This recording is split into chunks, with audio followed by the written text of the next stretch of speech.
good morning to you too. Yeah, 10 things. We looked at 5 things yesterday. I made the point that Galilee is not a backwater, that Jesus did not grow up in rustic isolation, a place mound, never saw a city until he came to Jerusalem as an adult. We talked about roads and commerce. Things moved in those days. People traveled, and so did goods. We talked about the fact that there really were synagogues in Jesus' day, buildings that had a certain look, a certain pattern, and certain design, and that's not something that developed after 70, but it was in the time of Jesus and earlier. In fact, many of these synagogues were established in the 1st century BC, if not sooner. And Galileans were Torah-observant people. Do not think of them as indifferent toward the Jewish law, that they didn't know the sacred story very well, or didn't take purity concerns and Sabbath concerns very seriously. And all the evidence suggests just the opposite. We also talked about a very interesting and ongoing and much discussed topic, and that's literacy rates. How many people could read in antiquity? Until recently, it's been widely assumed that, well, almost no one could read, but the evidence just keeps piling up. If nobody could read, then who's writing all the graffiti on the walls? If nobody can read, why do we make so many inscriptions that are so expensive? If nobody can read, how come we keep finding tens of thousands, hundreds of thousands of papyri? Sounds like some people could read. Well, today we're going to finish up. We're going to look at the next 5. We're going to talk about the rich and the powerful, who they really were, and the poor and the powerless. And also a couple of insights about the high priest. You might not know who he really was and what he really did. But also, very importantly, and I think these topics, these last 3 are the most important for this morning, how the teachers taught and how they expected their disciples to learn. But right in the middle of that is what a parable really is. You might think you know what a parable is, but you might be surprised. And it fits in with this whole idea of how the teachers taught and how disciples were made and how they were expected to teach others. So let's start then with number 6, the rich and the powerful versus the poor and the powerless. We often think that in the world of Jesus, the tensions were between Jew and Gentile. That often is the way it is assumed. For example, in 66 AD, the Jewish people revolted, and it turned into that big and horrible war with Rome that ended up destroying the city of Jerusalem and the temple. And then, of course, 900 plus rebels held out at Masada, and they were eventually overcome by General Silva in the year 73, and they even made a great television miniseries about that. It was very well done and filmed right there in location. But when that revolt started in 66, it had nothing to do with the Romans. Did you know that? It was the poor who were in debt, rioting against the austere measures, rioting against high unemployment, the building of the temple buildings. It's not just the sanctuary, but a whole series of supporting buildings on the Temple Mount. The Temple Mount is huge. It's about 500 meters north to south, 300 meters or so east to west. And the building had finally come to an end. It had been going on for decades, ever since the days of Herod the Great. And thousands of stonemasons and other workers were laid off. And so unemployment was high, indebtedness was high, and it started out as a riot. It wasn't Jew versus Gentile or Jew versus Roman. It was just Jew versus Jew, poor Jew against wealthy Jews. And in fact, the people they were really angry at were the aristocratic priests, of all things. And the rebellion got out of hand, and the Roman detachment that was present in Jerusalem was taken by complete surprise, and there were only a few hundred of them, and they could not handle the thousands of angry rioters and demonstrators. And so the Romans precipitously confronted them to try to help the local Jewish police and the aristocratic priesthood to gain control of it. And then the angry demonstrating Jews turned against the Romans in the middle of this riot, and that's when it started to turn into a Jew versus Gentile thing. And the city of Jerusalem was quickly captured then by the insurrectionists and the demonstrators. And they themselves, of course, disagreed among themselves what the agenda was. Some were messianic, I believe, and and thought that this was the beginning of the liberation of Israel and the fulfillment of prophecy. Others, I don't think, had that agenda. And the city was divided up into 3 or 4 factions. And of course, we know this because Josephus tells us all about it. He himself claims that he tried to talk the rebels out of revolting, and strangely enough, they appointed him as commander-in-chief of the Jewish rebellion in Galilee, and I've always been suspicious of that. You normally don't give command of half of your army to a dove. You look for a hawk. But in any case, this is how that started, and we've learned a lot about it, and we read the Gospels now, I think, more accurately. And we keep in mind the real rub wasn't so much Jew versus Gentile, but poor Jews, disenfranchised, powerless Jews were unhappy toward wealthy and aristocratic and powerful Jews who, of course, enjoyed the backing of the Roman government. And that's how Rome ruled the world in those days. And so they didn't come in and just make slaves out of everybody. They cooperated with the aristocracy, with the people at the top. And the people at the top were given certain responsibilities, but privileges that came with it, commensurate with citizenship, and sometimes, in fact, it resulted in granting of Roman citizenship. And so they were, in effect, bought off. So you cooperate with us, and you will have a wonderful life. You will be affluent, and you'll be powerful, and you'll have Roman law at your disposal, but you have to play the game properly. And so that was the reality of Jesus' day. It really wasn't Jews hating Gentiles and hoping to get rid of them, although some people felt that way. That leads us then to the high priest role. The high priest, it really was the chief tax collector. Now you know stories, you've been told this, and you can sense this from reading gospel stories, that the tax collectors were not liked. They're often lumped in the Gospels with sinners. Can you imagine that if you were a tax collector or a road toll collector, and every time you're referred to, they'd say, well, you know, there Jesus was with the sinners and the tax collectors. Yeah, there he was again. Doggone it, he's with the tax collectors and the sinners. I mean, wouldn't you get a little tired of that? What if they said, yeah, there's Jesus again, he's with the store clerks and the sinners. You know, there Jesus is again, you know, he's with the gas station attendants and the sinners. I mean, you'd get, you know, and if you were a gas station attendant or a store clerk, you'd kind of get irked with that. The tax collectors were hated. Now, of course, we know why, and there's not much disputing this. The tax collectors, the whole system, tax farmers, sometimes they were called, was just begging to be corrupt. And so what Rome would do, and that's what a census was about, they would determine the number of people, they'd determine the number of acreage, the acres that could be farmed a certain way. Okay, these are vineyards and these are orchards, and over here we have grain fields. We've got fishing going on here at the Sea of Galilee, and they would estimate the produce.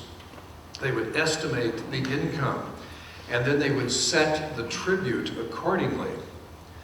And so they would leave then the details to the tax collectors. And so a chief tax collector had a number of tax or toll, road tolls were part of this too, that were answerable to the chief tax collector. But the chief tax collectors were then answerable to others higher up the food chain.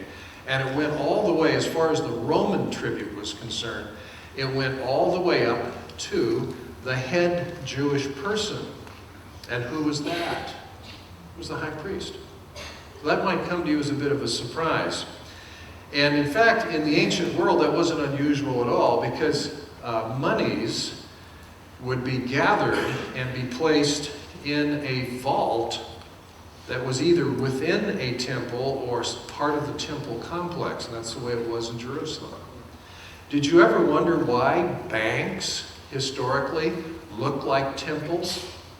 I'm serious. That is a part of the architectural history of banks. They look like temples. It's not an accident. In the ancient world, it was believed, you know, that, well, here's a temple and there's a patron deity, at least one god that looked after that temple. And so you might be a cutthroat thief, a robber, even a murderer, but you'd be reluctant to steal from a temple because it was the monies contained therein either belonged to, had been dedicated to, or at least were under the protection of Zeus or Apollo or Hera or some other deity, or in the Jewish world, the Lord. And so you don't go in there and steal God's money. That's not a good idea. And so that's what was considered the safest place to put property that was valuable, monies, and so forth. And that was the beginning, really, of what turns into the modern banking system. And so the chief of the chief tax collectors was the high priest himself.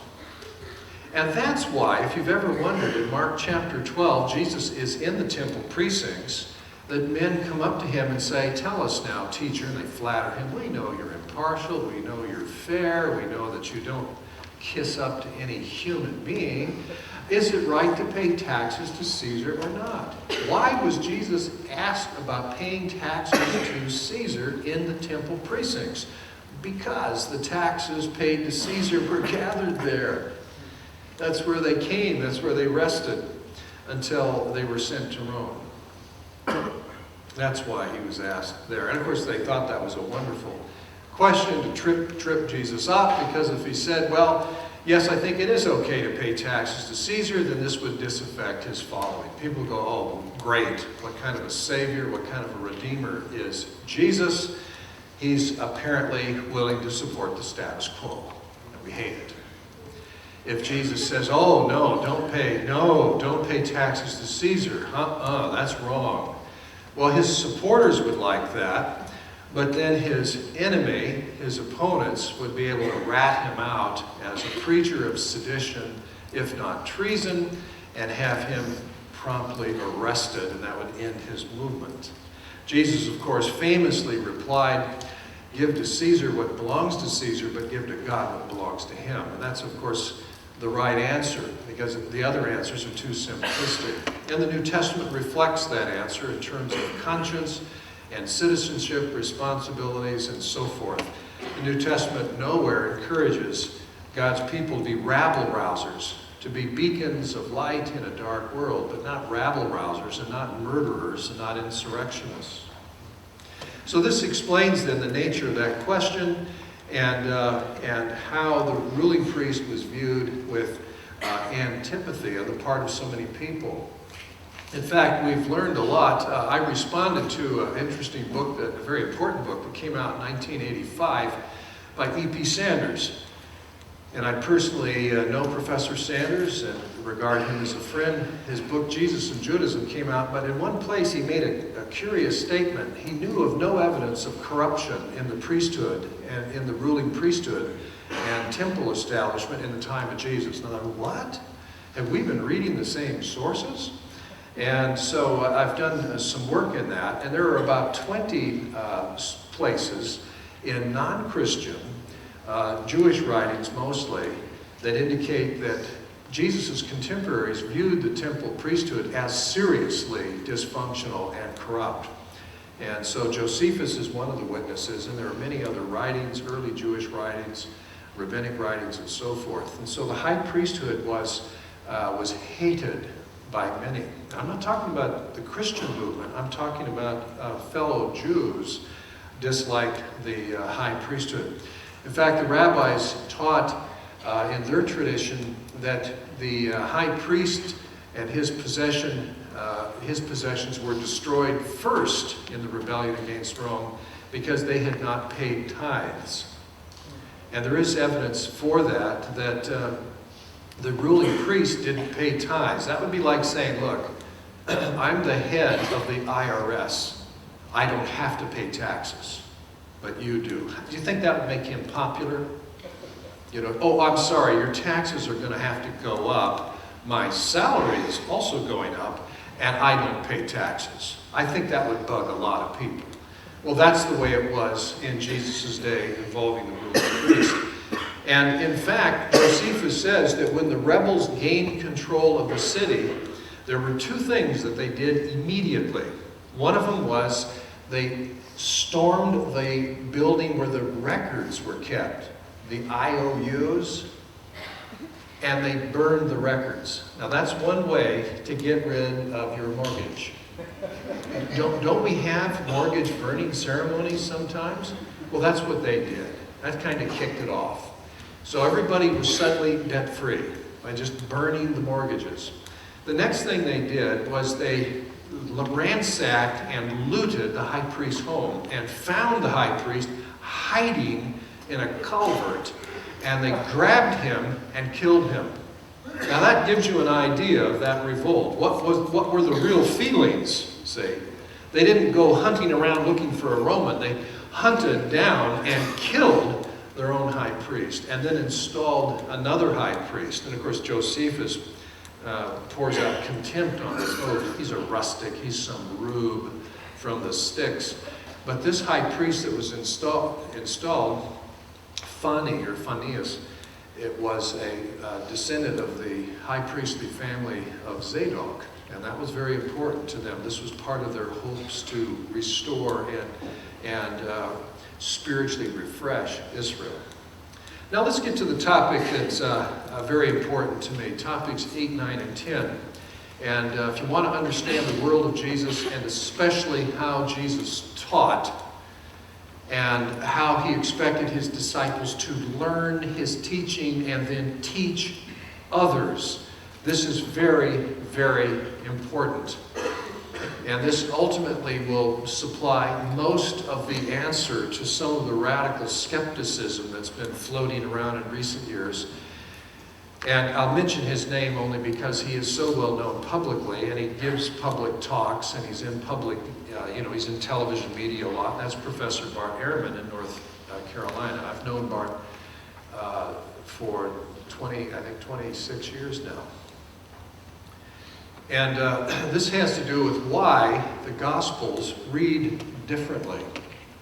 Okay, that's it. If you want to put it all in a nutshell, why do the Gospels read differently?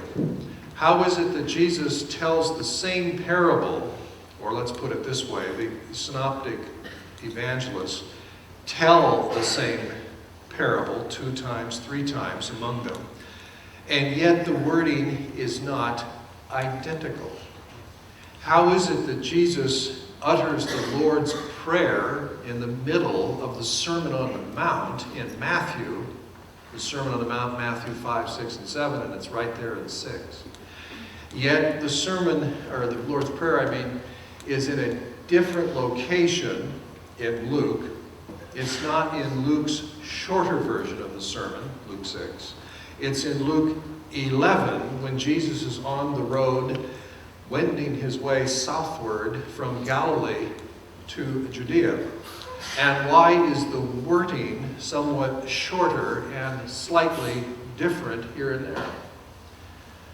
And Professor Ehrman would point these kinds of things out and say something like, they can't both be right. And he uses that rhetorical thrust to good effect, and it has disturbed the faith of some.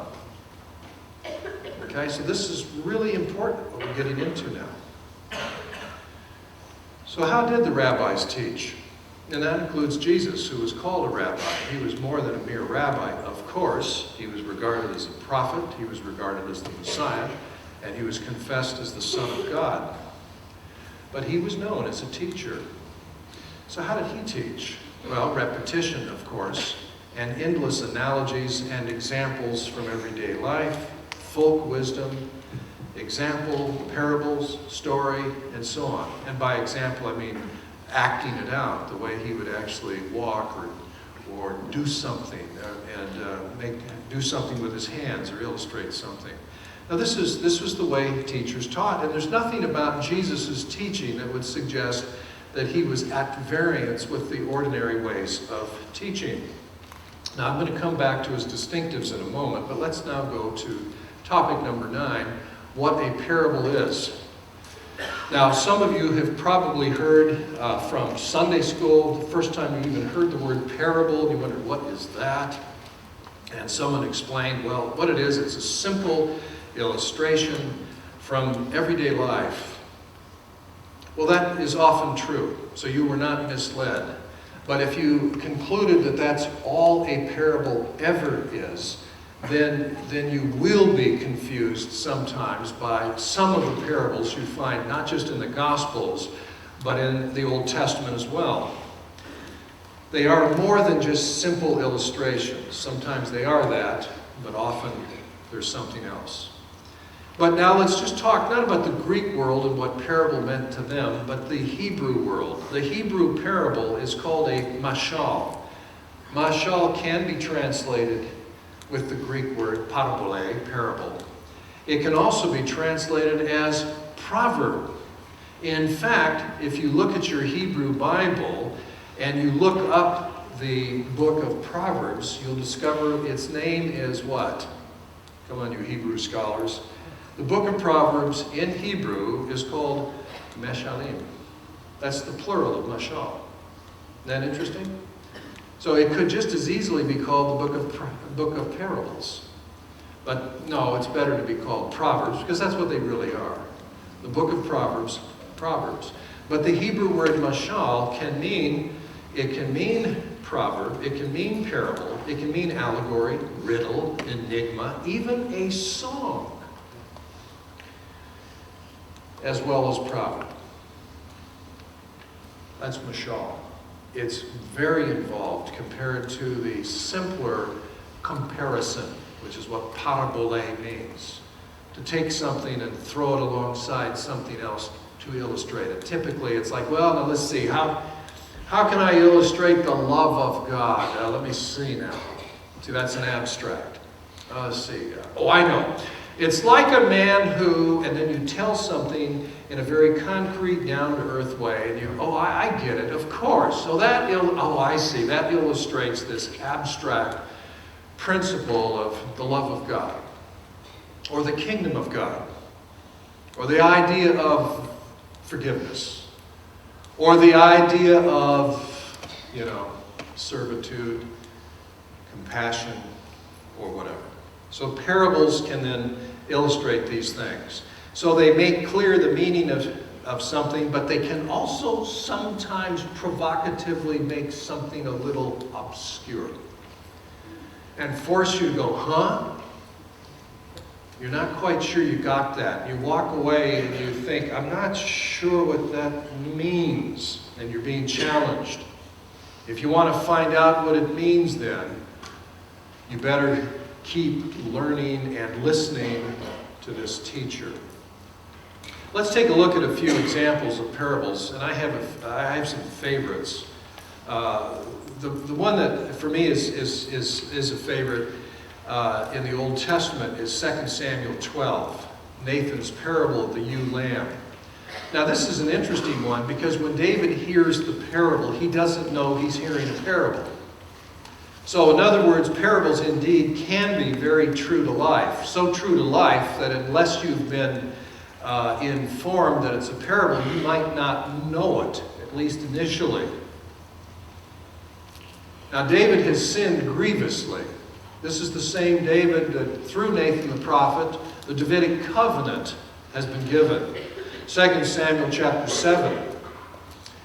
David will have a special relationship to God, and in fact, his descendant will be even more special than David himself. And of course, that's the messianic line. Jesus is talking about that in Mark chapter 12 when he challenges the idea of calling the Messiah a mere son of David, as though he's nothing more than David Jr. Jesus' understanding, which is right on the money, is that this special descendant of David would be so great that David would acknowledge him as his own Lord. Well, that's David. I mean, that's pretty good. And here, just 5 chapters later, he's committed a grievous sin, and it's the sin with Bathsheba, a woman who has a husband who is loyal to David, and he's Uriah the Hittite. I mean, it can't get any worse than this. He is a Gentile who has become a part of Israel and serves David faithfully and is a soldier of valor. He's a loyal man. He's a good man. And his wife is Bathsheba, and David sees her and lusts for her and brings her into his bedroom and gets her pregnant, and then, uh-oh, now what? What do I do? And so he, of course, you know, the whole story, he gets Uriah, why don't you come on home and spend some time at home with your wife? But Uriah won't do that. How can I? You know, there's a war going on. I need to be at the front. And he insists, I insist you come back here to Jerusalem. Well, then I'll do my soldierly duty and I'll stand guard at your door. And David is completely frustrated. And so he then sends Uriah back and arranges to have him put out in a very dangerous mission where he's left alone and ambushed, and he is killed on the front. And of course, it's murder is what it really is. It's adultery and murder. And David thinks he has got away with it. Man, that was close. I felt bad about that. I'm so sorry. Uriah was a good man, but you got to do what you got to do. And Nathan comes in to see him. And of course, David appreciates Nathan. Why shouldn't he? I mean, he heard one of the greatest oracles in his life not that long ago. You're going to build me a house? Well, I'll tell you what, God's going to build you a house. And house has this ambiguous meaning. It could be a building, but it can also mean a dynasty. So he's got this still floating in his mind, I suspect. And so David comes in and says, or Nathan comes in and says to David, my Lord, a terrible thing has happened in the land. And David, oh, well, he's also this Supreme Court justice, the way it worked then. Well, tell me about it. Oh, well, there's this poor man and his family, and they have this young lamb, this ewe lamb. It's very dear and precious to them. In fact, they let it sleep with them. And of course, you think, oh, how cute, this little lamb. And he has a very powerful, wealthy neighbor. And he has flocks, and he has herds, and, you know, he's not in want at all. And a distinguished guest came to visit. And the wealthy man wanted to serve a really yummy, succulent mutton dinner. So he takes the ewe lamb from the poor man and kills it, dresses it, cooks it, and serves it. I can just see David jumping up out of his throne when he hears that. He's so outraged. And he said that a man that has done that ought to die because he has showed no mercy. Now that's how David, in his righteousness and knowing God's law, but knowing better than the law, because the law of Moses would say restitution fourfold, and that would settle it. But David is so moved in righteous indignation. He says, that man ought to die for doing that. And Nathan points his finger at him and said, and you are the man. Boy, wouldn't you like to be a fly on the wall in that room? Now, what's interesting, I'm not an expert in Old Testament and ancient Near Eastern studies, but I am familiar with some of it. And to the best of my knowledge, no ancient Near Eastern prophet outside of Israel ever got away with a thing like that. I know of no stories where somebody comes in before the Assyrian king Sennacherib and says, and you are the man. Or to any of the other Syrian or Babylonian or Persian kings. Because if anyone did that, we will never know about it because they didn't live to tell the story. But Nathan did. Nathan went into the king's presence. He succored him. He told him a parable, but he didn't know it was a parable. And David thought it was flat outright literal truth, and David was incensed by that, and he pronounced judgment on himself. That man ought to die. And Nathan said, and you're the man.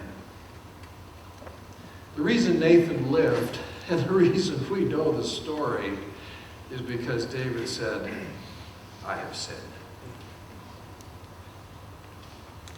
He repented. And Nathan said, God has removed your sin, and you will not die. Isn't that something? That's what we call a juridical parable, where the hearer is drawn in and passes right judgment. whether the hearer knows that it's a parable or not. In this case, David didn't know it was a parable until Nathan said, "You're the man." Then he knew, "I'm had." Isaiah's song of the vineyard, it's a song parable of the vineyard. It's another example of a juridical parable. We think that it was uttered on the occasion when the people gathered together to celebrate the grape harvest. And that was a festival that recalled how God had promised the patriarchs that this land would be given to them, this land flowing with milk and honey. And so having abundant grapes and making the juice and making the wine and all of the rest of it was a way of celebrating God keeping the promise. He gave us this land, and guess what? It is flowing with milk and honey, and so we are celebrating that. And we don't know exactly at what stage in Isaiah's ministry this takes place. Isaiah is only loosely chronological in order, but in any case, it very likely is near the beginning of his ministry. And Isaiah comes in and says, "Let me sing a song for my beloved." And I can just imagine people thinking, "Uh-oh, that's Isaiah the prophet. Whoa, what's he going to say?" My beloved had a hill and had a vineyard, and he goes on and describes it in very positive ways initially. And I imagine people are hearing that at first thinking, "Oh, that doesn't sound too bad."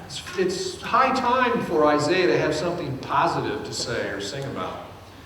And so he worked the soil properly and removed the stones and planted a choice vine, and he built a fence around it to protect the vineyard in its infancy as it grows up and eventually becomes productive. He put up a watchtower, and he hewed out of solid rock the wine press where the grapes would be squeezed, and then they would run in a little channel into a collecting basin. And these have been uncovered in Israel, so we have a good idea of exactly what they look like. And so, in fact, and of course you begin to realize, wait a minute, this isn't a man who owns a vineyard. We're talking about God here, because he goes on to say, and he even commands the clouds when to come and rain. What vintner would love that? I mean, I even control the weather around here. It's sunny most of the time, but when I need it, it rains, and it's just perfect.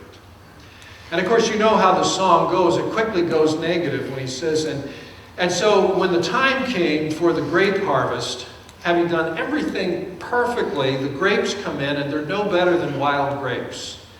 They're not sweet, juicy, plump little grapes that will give us the kind of juice that is good to drink and makes great wine. Instead, it's a disappointment. It's bitter.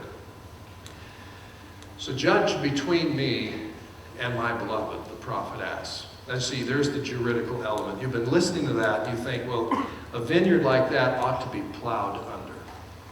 And that's what he says. He goes on to say that God will command the clouds to go away, let the vines just dry up. He'll knock down the wall, let animals and people just walk through the vineyard. It becomes a place of trampling, and the tower's destroyed, and everything is wrecked. It goes to rack and ruin. And then, in case you're really dull, the prophet explains who this vineyard is. It really is. It's the men of Judah. It's the men of Israel. It's God's people. It's Israel. That's the vineyard. I gave you this land. I gave you all these good things. I gave you a temple. I gave you an altar where you can worship me, and you can make atonement for your sin. I gave you all of those things. And what do I get instead? Cries for help. Shouts of injustice and shouts of murder. That's what I get. That's the fruit I get from you after investing so much in you. So that's a juridical parable. Isn't it interesting that Jesus chooses that parable to expand in his own parable of the vineyard in Mark chapter 12? And so it has the same function. Sometimes you'll hear, and you might pick it up in some of your reading in some gospel commentaries and other books that will talk about the parables. They'll say, well, the authentic parable contains no allegorical elements. That's baloney. Whoever says that hasn't done a proper study of parables, including the Jewish parables. Most parables have a little bit of allegory in them. Isaiah's parable of the song parable of the vineyard is allegorical. Not in a heavy way. It's not like Pilgrim's Progress where you try to find a value for every single detail. That's not it. But it's semi-allegorical, because the vineyard that's been so lovingly planted on the hill that has been so well prepared, that's Israel. And the hill imagery with the tower and so on tilts the interpretation toward Jerusalem itself, where the Temple Mount is located and where the temple is. That's the whole point of it. And so Jesus builds his own parable on it, and so people pick up on the juridical direction, only Jesus tweaks it a little bit. He introduces tenant farmers. Those are the ruling priests. And of course, they're not stupid. They figure it out, and they get very angry at Jesus. They want to destroy him, but they look around, of course, and they say, well, everybody here in the precincts love him. We would have a riot on our hands if we laid hands on Jesus. Why does everybody love Jesus when he criticizes the ruling priests? Because everybody hates the ruling priests. And 30 years later, they do something about it. And it's that tragic riot in 66 that leads to the big revolt and the destruction of the temple, as Jesus foretold. How then did the disciples learn, and how were they expected to teach others? You need to learn this word, the kreia. That's the singular. Kreai is the plural. Papias uses it himself in referring to how Mark's gospel was composed, based on the teachings, the reminiscences of Peter. These useful little anecdote stories. And that's why the Gospels are like little pearls on a string.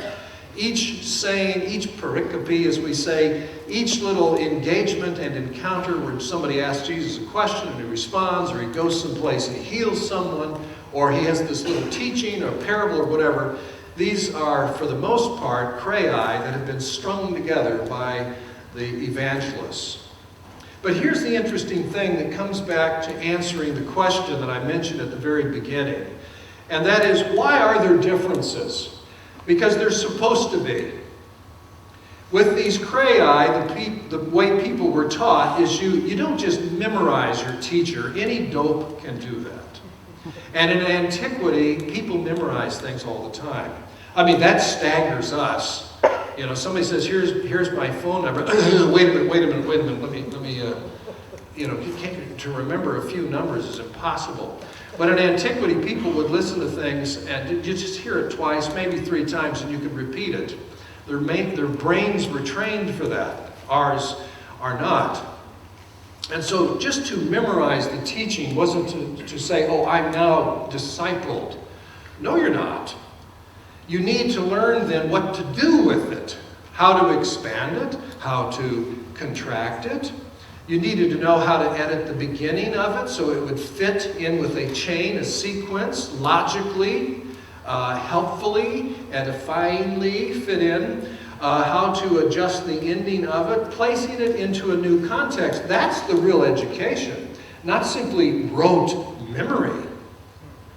The goal of editing the kreia was to make the master's teaching clear. The goal was always, of course, clarity, and there was the recognition that the master's teaching might be taught in a different culture, and adjustments would be required in order to make the original point clear to this new setting.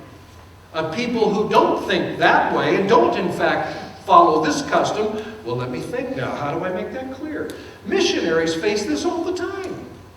They're explaining the gospel in a world that isn't anything like the Middle East and in the world of Jesus. And they have to think that through. Well, did Jesus teach this? Yes! You can turn to the place. It's in Matthew 13, 52 to 53.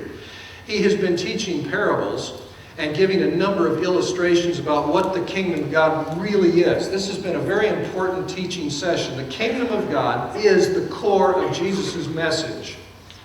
So we come then to the middle of his discourses. He has 5. This is the middle one in Matthew. And so he works his way systematically, expands what you see in Mark 4, and talks about what the kingdom means. And it hits it from almost every angle. And Jesus says, have you understood all this? He doesn't say, can you repeat like a tape recorder everything I've said? He says, have you understood it? And they said to him, yes. And he said, therefore, every scribe who has been discipled, trained, there's your word. Mathetes, from the verb manthano, to learn, from which we get mathetes, a disciple, a learner. Everyone who has been trained or discipled for the kingdom of heaven is like a householder. Now he's turning it into a parable again. That's the way Jesus teaches. He's like a householder who brings out of his thesaurus, out of his treasure, what is new and what is old. So you know how to take the old stuff and deal with it and find new meaning and new application. If you can't do that, you're not disciple.